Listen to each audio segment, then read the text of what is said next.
Hello guys, pag-usapan natin kung paano maging safety engineer or officer sa manufacturing plant at kung paano ba kayo mag-apply at ano ba yung mga top na trabaho or top roles na gagawin nyo pag naging safety engineer kayo or officer sa isang manufacturing plant.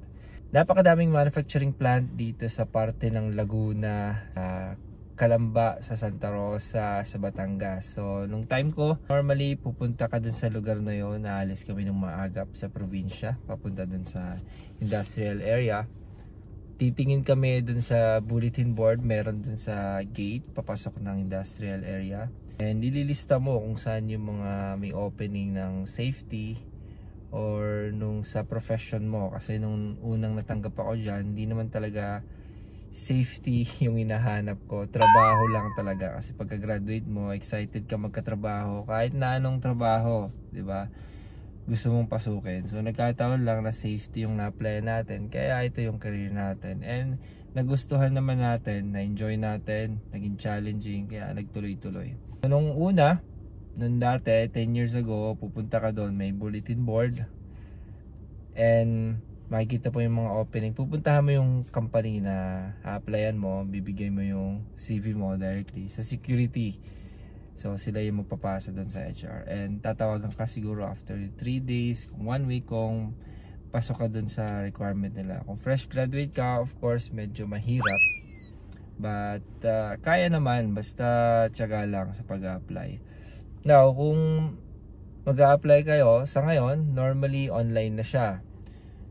Sa parte ng Laguna nga, i-search nyo lang sa Job Street, makikita nyo na yung mga opening and yung mga company. Pwede rin kayo mag-apply directly sa Indeed, meron din sa mga Facebook group. Ano ba yung mga requirement? Kung safety engineer, of course, hahanapan ka nila ng engineering qualification, whether you're an industrial, electrical, electronics, so ganon. Yung iba, kung safety officer, high school graduate, 2 years course graduate ka, walang problema, hanapan ka ng Bosch. Alright, nung time ko wala pa kaming mga ganon. So nung natanggap kami, pinag-training nila kami sa labas, sa Manila, from Safety House. Di ko makakalimutan yung training center na yon. So doon kami nag-training, binigyan kami ng Bosch, so it's free. Pero syempre bago tayo matanggap dun sa trabaho na yun, napakadami nating in-applyan ng mga trabaho or posisyon. Hindi lang yon, production engineer, cadet engineer, yun yung mga ina-apply ko. Kataon lang may safety na opening dun sa manufacturing plant, so pinuntahan din natin, na-applyan natin at natanggap naman tayo. Application screening, of course merong mga written exam, interview process, meron ding panel. Naalala ko dati 3 kaming sabay-sabay, pero hindi safety yung trabaho na yun na plan ko, cadet engineer. 3 kaming sabay-sabay, panel interview, tanungan, so ganon.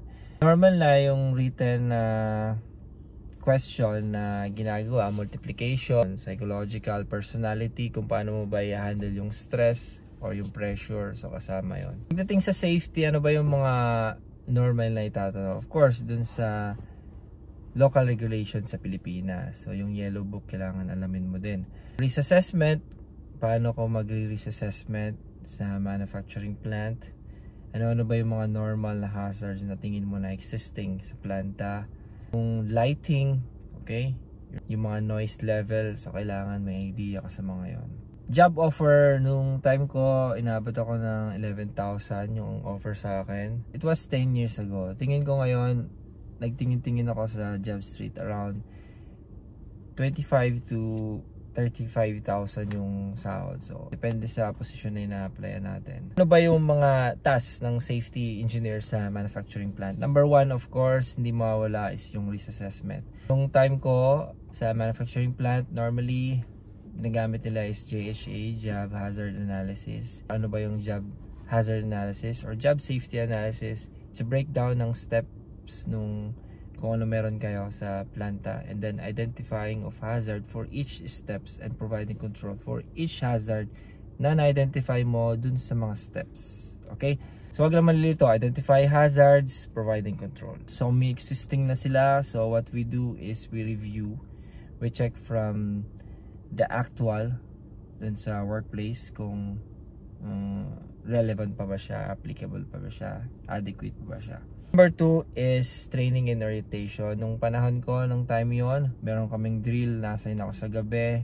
So most of my time I conducting awareness training about sa emergency drill namin and emergency procedure. May mga internal trainings like chemical safety, machineries, working at heights.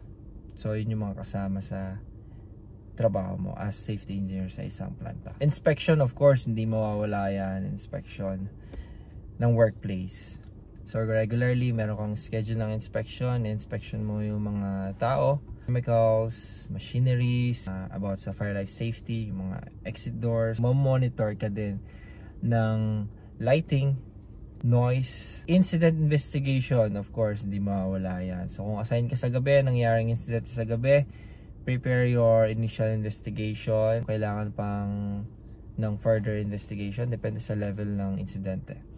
So depende sa company procedure, pero part yan, incident investigation, hindi mawawala yan, of course. Monitoring of contractors and permit to work system. May mga contractors na papasok sa isang planta para mag-maintenance ng mga machines, mag-renovate ng planta, maintain ng AC, let's say, o ma-install ng mga new machines. So parte ng trabaho mo is mag-issue ng permit. Of course, you require them methodology or method of statement and risk assessment. Any certifications na relevant or applicable, kasama dyan, kailangan mong hingin.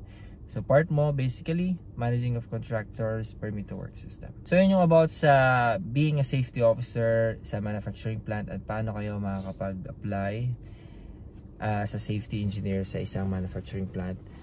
For me, it's a very good start kung gusto mong ma-expose sa documentation.